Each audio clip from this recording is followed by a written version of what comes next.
Welcome back to Chaos TV. You're here with myself, Pudge, and we're in the CTEC hour. But before we go any further, I do need to give you some contact details. If you want to get in contact about anything going on today on Chaos TV or this hour, please do not hesitate to get in touch. We are 01872 22 8844. That's 01872 22 8844. That's for both WhatsApp and calling us, but obviously please do get the bill payer's permission before you do so. You can also email us on hello@thisischaos.co.uk, and of course we are on social media at Chaos TV UK. Please use the hashtag KeepItChaos, and maybe you want to join us on Mixcloud, chat with each other while watching and listening to us. You can do that by going to watchchaos.tv, clicking that Mixcloud button. But anyway, I must say welcome back and welcome to our virtual cafe. I should have a couple of cappuccinos on the way, hopefully, you never know. And a very nice place this is too, of course. Over the next few weeks, CTEC Plus will be sharing lots of tips and advice and encouraging you to connect and reach out with friends, family and colleagues as part of the hashtag Be Kind to Your Mind campaign. As we know, January can sometimes be a challenging month, and especially when we reach that difficult third week in January, which is right now. This year, the Samaritans are encouraging people to be positive and share the warmth with a brew rather than being blue. So sharing a cuppa and listening to our loved ones, friends and colleagues can really make a difference to someone who may be struggling. Some good advice there. Now, another reason people can feel low at this time of year is the gloomy British weather, which can really have an effect on our mood. Earlier this week, I was so lucky enough to catch up with former BBC weather forecaster and now Met Office meteorologist Alex Deakin, who was able to provide us with some interesting statistics about our weather at this time of year and whether it really does have an impact on our feelings. Let's take a look. Welcome, Alex. Thank you for joining us today. It's absolutely my pleasure, Pudge. Thanks for having me on. Not a problem. It's absolutely lovely to be able to chat to you in person. I never thought I'd get this kind of opportunity, so thank you for coming on the show. Obviously, this time of year can be a bit grey, a bit gloomy. It certainly has been for us. And we all seem to feel a bit better when there's blue skies and sunshine. Statistically, how much sunshine should we expect this time of year?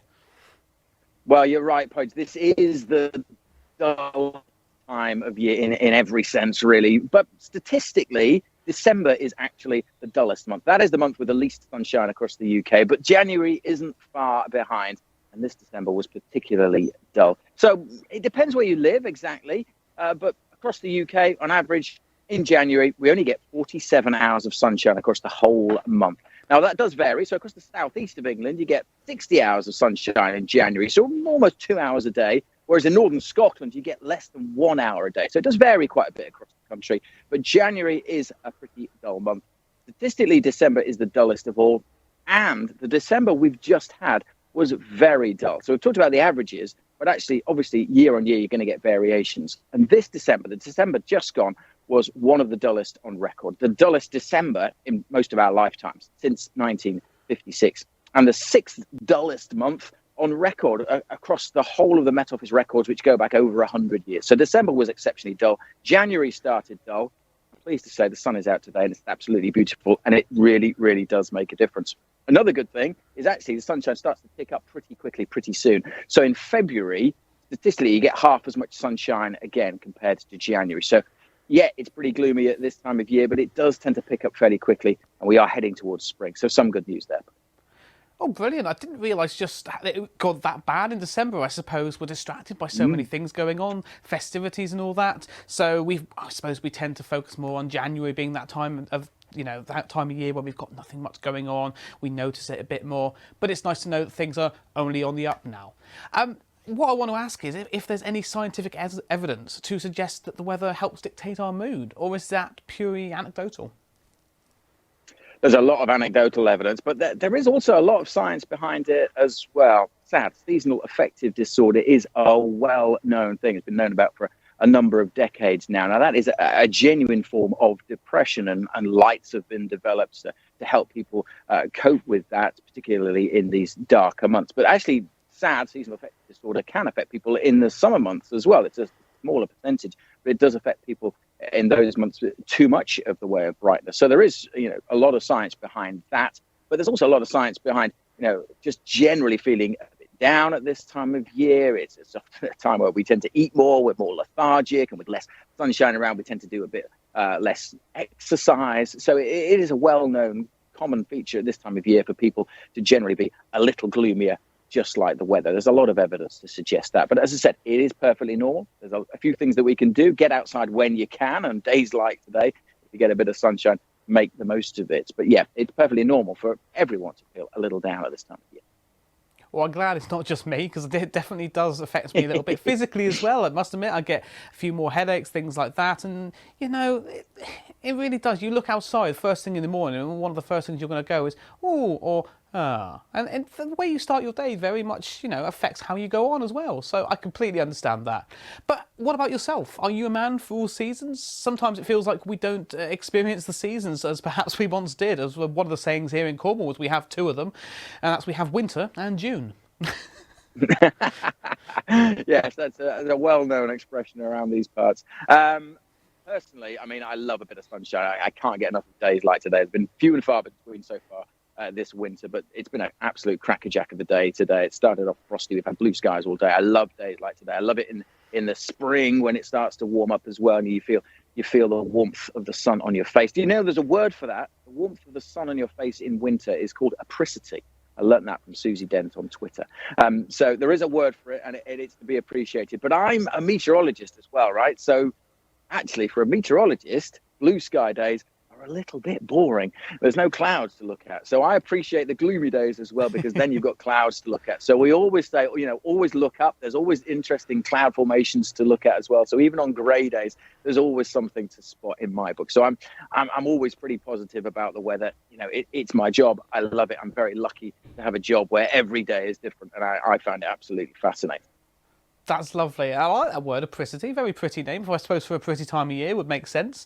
I would imagine that most of the audience recognise you from the BBC. I do myself as well. And I understand you actually lived in London during that period of time. Could I ask you, though, was a move down here to the West Country a decision that you took for a better quality of life? That was absolutely part of it, yeah. And you know, I haven't regretted a second of it. It was 5, almost 6 years ago now. Yeah, I was at the BBC for 20 years. So I was living in London for 20 years.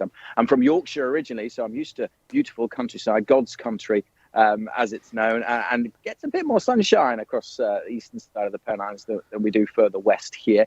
Maybe not quite as warm, but Yorkshire is a spectacular part of the world. But I've come to Devon, and I'm really, really blessed. And yes, definitely lifestyle was part of that. I've got a young family, so, you know, a bigger garden, seeing them, being able to grow up and be able to run around, being close to the coast as well. I know people talk about the weather affecting their moods. I'm really affected by the sea now. If I don't see the sea for about a month, I start to feel, you know, really down about it. So it's really nice for me for 20 minutes to be able to get to the coast as well. So yes, that's one of the reasons, one of the driving forces behind coming down here. Change of job. You know, I've been at the BBC for 20 years. I've done the same thing.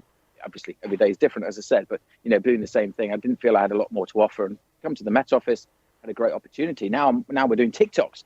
You know, we're on TikTok, we're on Instagram, we're right across social media. So I'm really, you know, changing the way that I work, still communicating weather and climate, but to different audiences. And again, every day is different, but for different reasons now. Because as I say, one day I'm on TikTok, the next day I'm on Instagram, the next day I'm on Facebook. So yeah, that was a big part of it. Beautiful quality of life, beautiful part of the world, and the fresh air is amazing as well. It's lovely to hear people like yourself who have come down from London, come more towards the West Country, and you tell us things like that, because a lot of people like myself who live down here, sometimes we think, oh, I wonder what it'd be like if we lived a bit closer to a bigger city, or if we had a bit more access to something. But I can tell you now, as somebody who has gone and done a bit of both, I come anytime I'm more away for more than 2 or 3 days, I find myself coming back into Cornwall especially, and I think, yes, actually, I've missed this now. It feels better. Even when, and I tell you something, it's every time I cross the border into Cornwall, all I can see ahead of me is grey cloud. I don't know what it is every time I cross, but it's always grey cloud. And I think, yeah, that's my Cornwall. That's coming into view now. Can it just be sunny once? That'd be really lovely. So I've got to ask, do you have any forecast for us now? Is the weather going to improve anytime soon? Dare I ask, is there any snow? Well, yeah, define improving. I mean, for me, you can't get better than days like today, sparkling sunshine after a frosty start. But yes, okay, December was pretty dull. January's not been that great so far, but a lot of dry weather around at the moment. High pressure's moved in and is sticking around for much of this week. High pressure can bring fog and frost, and we're going to see more of that in the mornings. Weekend fairly glum, but after that, there are signs, suggestions it might get a bit colder come the end of the week, but there's no really strong signals for snow. Now, I know a lot of people do love a bit of snow. Snow is always hard to find in the southwest any winter. It's a pretty rare feature, except on the moors, of course. But yeah, there's no really strong signals for any snow. If anything, it looks like towards the back end of January and February, the weather could get livelier again, or wet and windy stuff coming in from the Atlantic. So sorry to disappoint you, Coach. But when we first moved down here, I remember telling my kids, you know, the snow was really hard to find. And then, of course, we had the beast from the east. And I said, oh, make sure, get out and enjoy the snow, because it won't ever happen again. And then 3 weeks later, we had it again. So my reputation as a dad and weather forecaster went out the window that time. But we've never seen it again, or hardly ever seen it again since. And there's, as I say, it's not a lot of sign of snow for the rest of this winter, Pudge. But there's always time. You know, February's quite a long month. Well, it's not, it's the shortest month. But, you know, February's the time for snow. February is statistically the snowiest month. So until we get there, let's not write it. Well, I'll keep my fingers crossed, because we've all seen what Cornwall can be like. It can be one thing for the rest of the country, and we can have it very, very different down here. And it changes on a dime. I think I've had nearly every weather system before in the space of 5 minutes, and it is the strangest thing, especially when you look out the front, lovely sunny day. You look out the back and it's raining, and you think, huh? That's not right. But just call. Keeps me in a job, Pudge. It keeps me in a job. Yeah, it's brilliant. Well, thank you very much for joining us today, Alex. It's been great hearing from you, and it's lovely. Thank you for taking the time to come on. It's been a pleasure to talk to you. Absolutely my pleasure. Absolutely my pleasure. Cheers. Oh, I really did enjoy that interview. It was great stuff. Really nice to speak with Alex, who provided us with some really interesting information about our weather. What a nice chap too. So we are keeping the mood positive and continuing the conversation, and we are delighted to be joined by Kerry Baker, who is an employment support worker at Plus. Hello, Kerry. Thank you for joining us today. Hi, how you doing? I'm well, thank you. How are you doing? Very nice photo you got back there. Yeah, it's not bad, is it? It's very, very I wish nice. I was on the beach. I hope you've got yourself a brew. So could you tell us? Oh, lovely, lovely. Must admit, I'm getting one or two here going now. Got one or two. I'm still waiting for another one. Could you tell us a little bit more about your role with Plus and what kind of support you provide? Absolutely. So, as you said, I'm an employment support worker for the Plus Opportunities team. We receive referrals from 3 people, health professionals really. My support is to give one-to-one, so I find out what they need, and sort of working on the skills and abilities, and yeah, just finding out what they need, what the goals are moving forward. And you know how you know as an employment support worker, how I can help them really. Very, very good. I also understand that you have become a qualified counsellor. Do you think your experiences in life have inspired you to do this? Do you think this experience help when you are listening and helping your clients? Absolutely, yes. So I started my journey of counselling about 3 years ago. I lost my father quite suddenly, and my whole world turned upside down. And I thought I was coping, but I wasn't. And I'm normally quite an upbeat person, and I was looking at the negatives in life, and yeah, it was out of character for me. So I seeked help from a counsellor myself, and it really inspired me. It helped me so much. I wanted to go down that journey myself, really. So 3 years on, here I am. I've got my own private practice, and so I do this, and I also do my counselling as well. Yeah.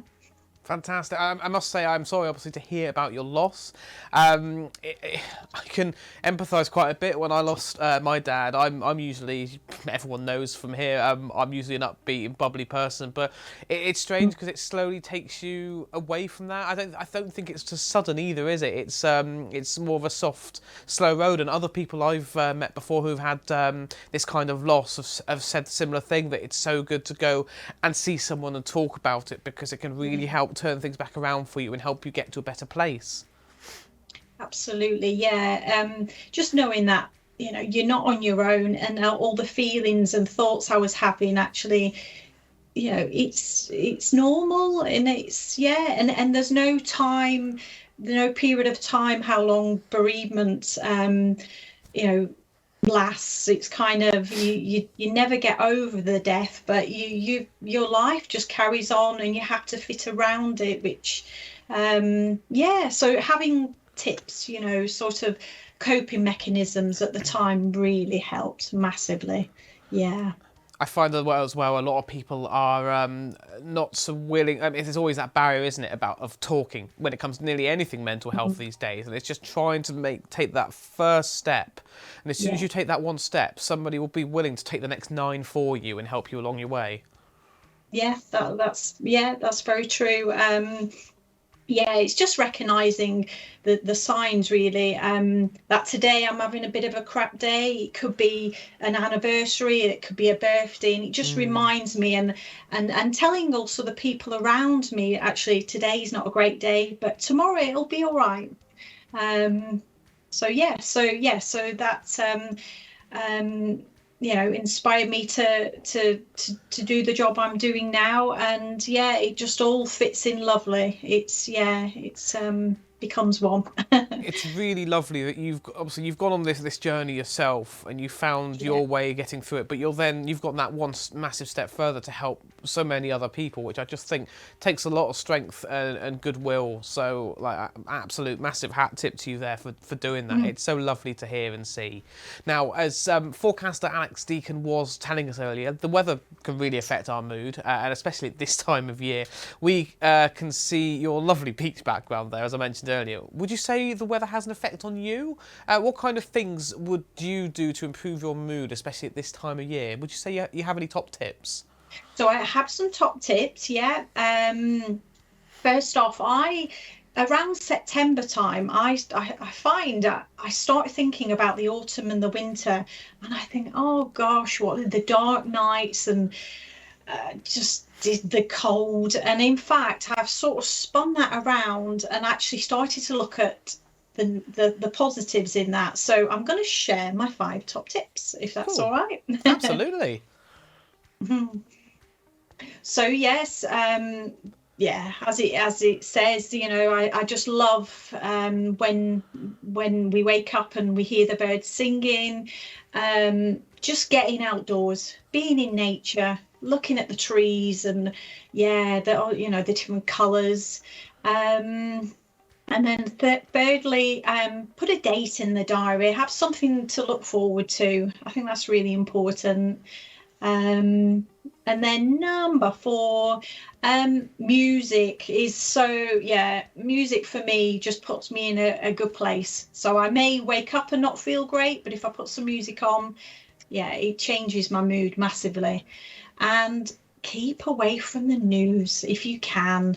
I mean, by all means, educate yourself, but when you're hearing the same thing every day, just come away. And that could be social media in itself as well. Absolutely. I can't explain how much I agree with those things as well. I've seemed to have found these things by accident. I'm very lucky to have done so. And I've constantly got some music going somewhere, or I'm just going outside, getting away from the PC, because I do a lot of PC-based stuff. And it all helps, particularly having that date in a diary, always having something to look forward to. I can't explain how much. My mood will change so quickly if I realise I've not got anything planned. And as soon as I haven't got it, I'm like, oh, I need to plan something. It's such a big one, isn't it? Massively, like for instance, just yesterday, the sun was out, and I literally sat on my front step. I mean, my neighbours must have been looking at me. What is Kerry doing? And I literally just closed my eyes. The sun was beating down, and I just got 5 minutes. That's all I needed, and it sort of, yeah, I got my vitamin D fix for 5 minutes, and it just put me in a really good place. So I thought I must take more opportunities to do that, because I don't do it often enough, because we all lead very busy lives. Absolutely. I'll be sometimes sat at home on my computer and I think, I haven't opened the curtains yet. Let's at least get some of the outside sun, however much that may be at the time around being overcast a lot as it is. Just get some sunlight. I'll usually have elves who go, no, close the curtain, you know, Nosferatu in the corner, too much light. But I'm like, no, let's get some sunlight in. I can probably hear her cursing me for saying that now next door. But yeah, I would say the weather affects my mood, definitely. Would you say it affects yours too? Yeah, like I say, around September time, I don't know why.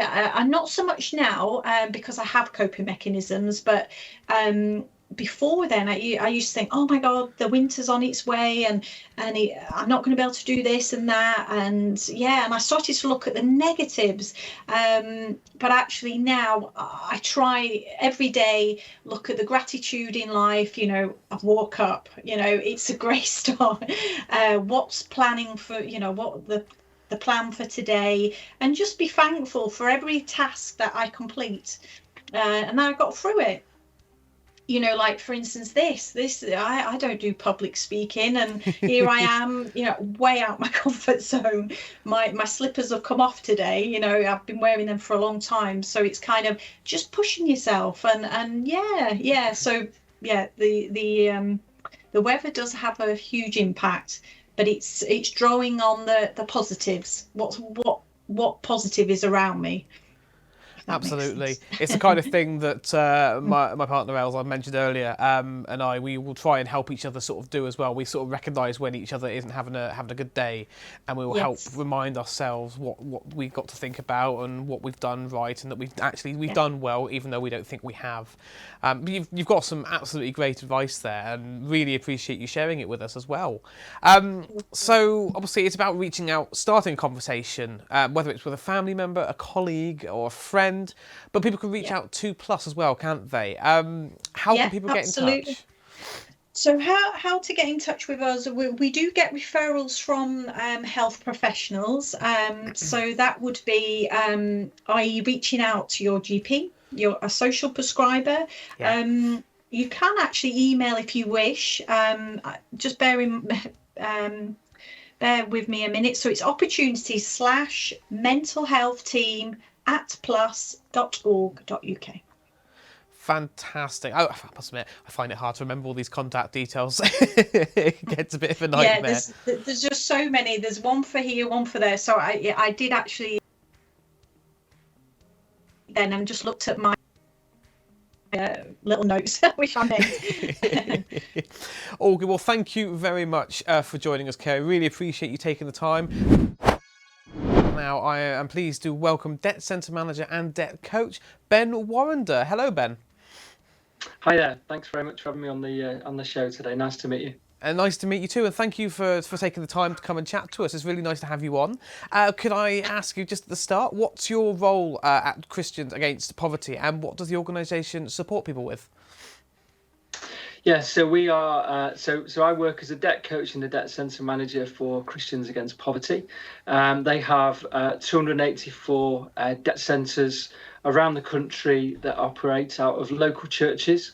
And my job is to go into people's homes and to help people with their debts by working with them. I'm not a financial advisor. I'm not anything like that. My job is really to work with them, to gather their information about their debt, their financial situation, and then I hand that information over to Christians Against Poverty. And it's a charity based in Bradford, and in Bradford they will then put together a route out of debt for them and help them to move on towards that journey of being debt free. Well, it can be quite a confusing sort of topic, can't it? Because it's very easy to get very wrapped up in your own finances and lose track of a few things here and there, but it could really put you in a downward funnel, can't it? Yeah, absolutely. And CAP's a very holistic organisation. We help with running CAP Money courses, which are basic budgeting courses. We have a CAP Job Club to help people find work, and we also have CAP Life Skills courses, which help people to live on a budget. But for many people, debt happens because of a single life event. Maybe a relationship breakdown, it may be a loss of a job, maybe a health condition or an illness. It could be a combination of those things, which can then have a downward spiral, which can not only affect your financial situation, but also your health, your mental health. So it has a very big impact, debt, and so often people can wait a long time to deal with the problem, can put it off to another day. Roughly about 50% of our clients will have waited at least a year before dealing with their debt, and 25% of them will have waited up to 3 years. And you can imagine how much worse the situation can get if you just leave it and leave it. See, I've got a personal experience with this one because my mum and my dad, bless them, when he was around, they were both went into depression, and they stopped taking care of things so much, and I just had that gut feeling that something wasn't right. Thankfully, they weren't in any debt or anything, but they were very much going to spiral down towards it, and thankfully, because I caught it and I took charge, I sort of made sure things were being paid correctly here and there, got rid of a few things that weren't needed, and it brought things back. But sometimes you need someone to interject, don't you? Yeah, absolutely. In 2021, February 2021, there are over 400,000 people in this country who are suffering from destitution. So wow. They are people that have got to a point where they can't afford some of the basics in life, things like food or toiletries, clothing, shoes, heating. Some people, won't have a bed. And it can be so easy to kind of slip into that situation and to maybe feel like you can't talk about it. It's not something that you can share with other people. People can often feel quite ashamed about the situation, maybe feel that they've got to handle it themselves. And so it can become a far bigger problem if it's left unchecked. And it's really important to think about getting some help, trying to get help early. Because it does impact people's mental health as well as their physical health and their general well-being. So talking about mental health, what can you tell us about some of the facts surrounding it? Sure. So this is based on our client report, which came out in 2021. So 37% of CAP clients went without regular meals. About 20% couldn't adequately light their home because they couldn't afford the electricity. About 45% didn't know where to find help, even though there is a lot of help out there. Roughly 50% of people felt lonely because of their financial situation, and one of the reasons for that would be that often if you've got a very small budget and it's been shrunk by debt, one of the first things that goes is your kind of socializing, meeting with friends. You can become very isolated quite quickly because you haven't got the money to go out and meet people. Around about a third needed to visit the GP because of their mental health as a result of debt. And most tragic and most sad of all, I think, about 28% of our clients considered or attempted suicide as a way out of debt because it just became too great for them. And that's really, really sad because actually there is a lot of help out there and people can get help. It doesn't need to get to that point. But sadly, for many people, it just becomes too much. And actually there is help. And I would urge people that if you've got a debt problem, if you're worried about your finances, get in touch with somebody, and we'll talk a bit more about that I think later, but do get help because it is absolutely something that can be sorted out and it doesn't need to get to that sort of situation. It's absolutely horrible to think that people would be almost forced into thinking and feeling that way. But I'm going to go back again. I feel like a broken record sometimes, but it's always that taking that first step and talking to someone, isn't it? To just get yourself going and get somebody involved that can actually help. Even just listening sometimes, it's going to help, isn't it? Yeah, and I meet lots and lots of people, and I just simply explain how CAP works, and it's a very, very simple process, really. We start with a conversation, really, and often it's a simple conversation where I explain a little bit about how CAP works and find out about their situation, and when they're ready to get help, they can phone our number for free, which is 0800 328 0006. And at that point, the wonderful people in head office who are so friendly, so helpful, will just take a few basic details. And then they book people in with their nearest debt coach, Christians Against Poverty Debt Centre. And then our service it's very much a face-to-face service, because we recognise that for many people, they just need somebody to really walk them through the process, to get alongside them, to help them. That maybe it's something that you can't always just do by yourself. And then we do 3 face-to-face visits. The first one, you find out a little bit about CAP service, and we find out about their situation. And then we start to gather information about their incoming, their outgoings, and their debt. And it doesn't matter what those debts are, and it doesn't matter whether they've got a faith or no faith. It doesn't matter what the situation is. As long as they've got an income, we'll try and help them. The only people that we don't specifically help, because we're not set up to help them, is people who are self-employed, but we will signpost to people to organisations who can help them.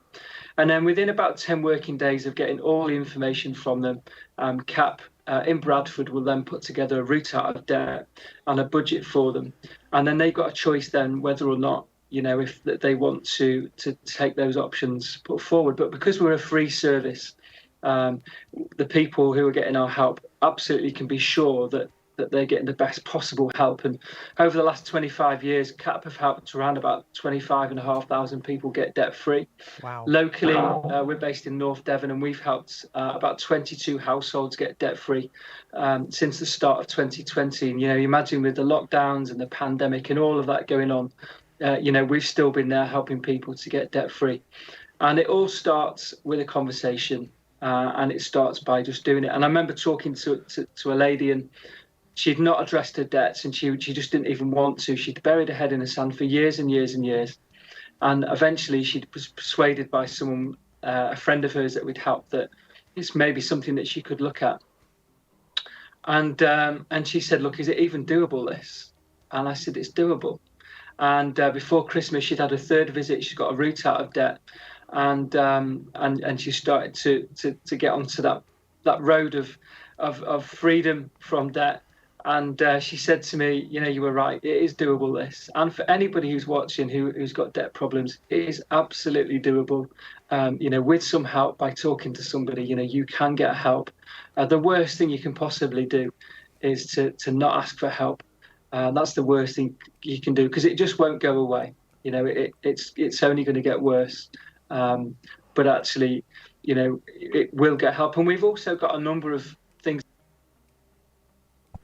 to help people. So, for example, we know at the moment there's a real problem where people are facing the choice of eating or heating, and we've got schemes to help people with both of those areas, so that that doesn't have to be a huge barrier to them. And we also help them in other areas. So we can help with various things to do with funding for things like uniform, for interviews and things like that. So we're very much a holistic organisation, thinking about the whole 360 degrees of a person, and recognising that debt isn't just a financial issue. It can be a physical issue, and it can be a mental health issue, and very much a well-being issue. So it all starts just with that conversation, really. So brilliantly explained, and it's lovely to hear about that person you managed to help out. Could you tell us about anyone else who that have come to you with debt problems and have more on the lines of how it's impacted their mental health? Yeah, so I remember one of the people I met, and he literally carried his bills and his debts around in a rucksack. It was literally a weight on his shoulders. And and he laid them all out on the table, and we went through all the debts, went through his income, we went through his outgoings, went through his debts. He got a budget to help him and a route out of debt. And actually, he chose an independent option. So for some people, the CAP plan, which is how people would pay into CAP, and then CAP would distribute that money to the creditors. For some people, they want to take ownership of their debts once they can see how to deal with it. And so I saw him recently, and he'd gone from being really stressed out, really worried, really full of anxiety. And he said to me, "Ben, I'm debt free." And it was a huge weight off his shoulders. I remember another couple that I worked with, and met them during lockdown. We did a video call, and really full of stress and anxiety. They'd not eaten, they were starving, and they literally said, the church, you have literally saved our lives. You've literally fed us. And then we've then worked with them, over a long period of time to help them get to the point where they're debt free. And so often people can really feel like it's too much, and they were starting to feel quite suicidal, and spoke to them, and we've helped them, and they've needed to move house, and we've helped them to move house into a more appropriate accommodation. And it's just made the world a difference to them in terms of how they feel about themselves. It was making them physically ill as well as kind of emotionally and mentally ill. But they're now getting close to the point where this huge burden of debt is going to be lifted from them. And for most people, they will just say it's a huge, huge relief. They will say, "I didn't think this was possible, but you've made it possible. This has made a huge difference to my family. It saved marriages." I remember meeting a married couple, where they were just completely on the verge of complete breakdown, and they're still together.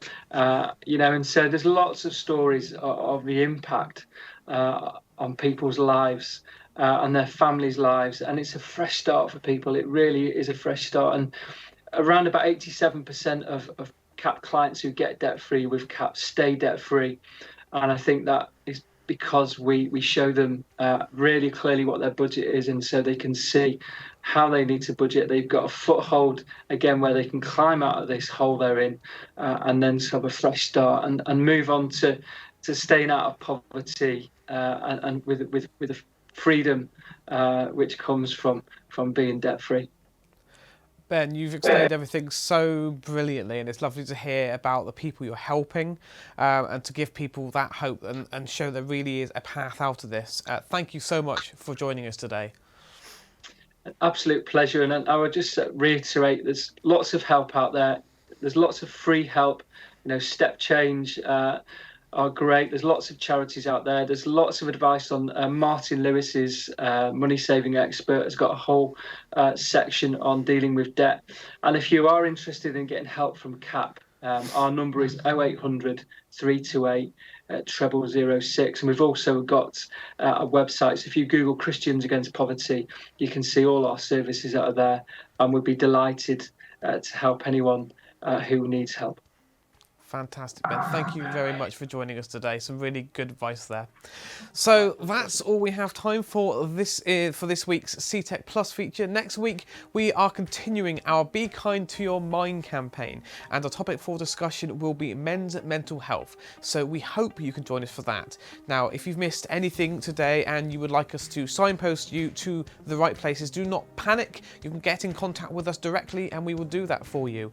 You can get us on WhatsApp, or you can call us directly 01872 228844. Please get the bill payer's permission, of course. You can email us on hello@thisischaos.co.uk, and of course across social media we are at Chaos TV UK. Please use the hashtag #KeepItChaos. For the duration of the show, of course, we are also still on Mixcloud. Come along to watchchaos.tv, click that Mixcloud button, get in contact with us that way, and like I said, we can signpost you to the right people in the right places just in case you've missed anything.